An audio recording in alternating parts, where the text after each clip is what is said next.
Good afternoon. It's September the 24th, beautiful day in Hudson, Wisconsin. And what I'm doing today is I'm checking to see whether these hives are taking down the feeders I want to.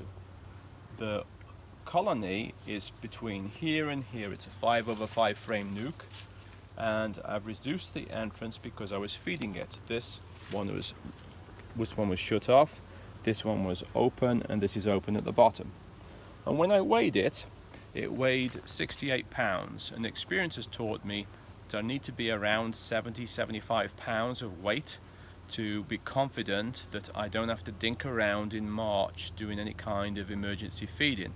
I subscribe to Mike Palmer's view on feeding, which is do your best work in the fall and make sure the colony is full, and then there's none of this panicking or worrying or this phony baloney winter feed stuff or these sugar boards. No need for any of that if you've got the right amount of food in the place where the bees want it, which is the combs.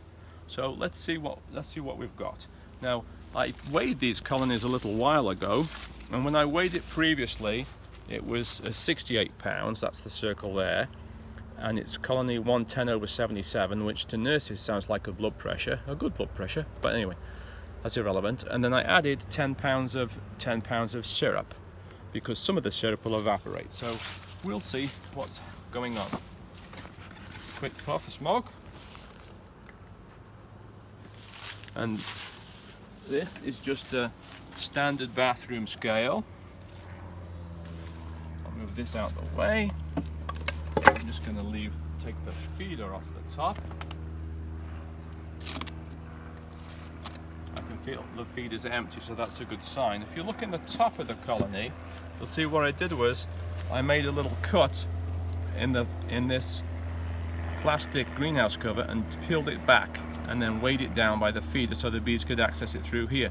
That's much easier than disturbing this. When I'm done on a cold day, I'll just put this on top of here when the bees are inside, weigh it, and that'll be right for winter. Let's see what it weighs.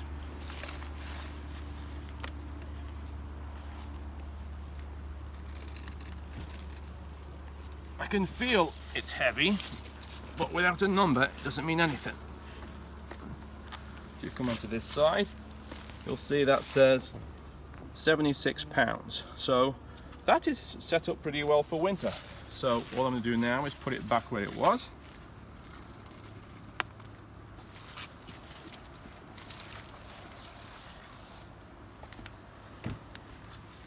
But let me show you the feeder before I do that. And so the feeders I've got on this time, I've got on a division board feeder, but configured as a top feeder.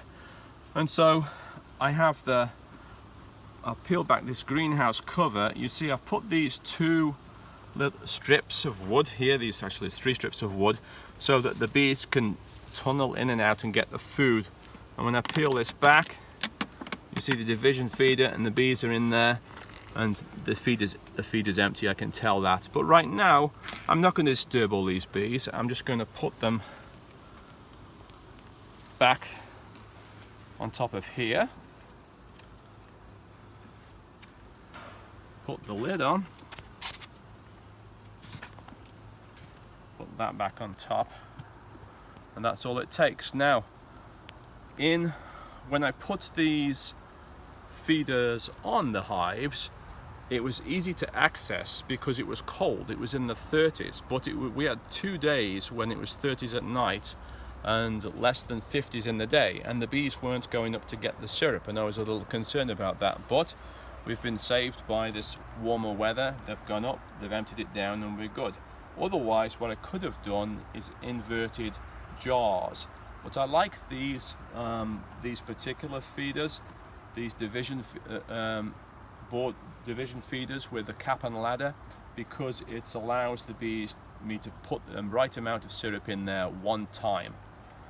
I can put one feeder on, and I can get in a gallon feeder I can get 10 pounds of syrup. In a supposedly 2-gallon feeder, I find they only take 16 pounds of syrup. Don't know why.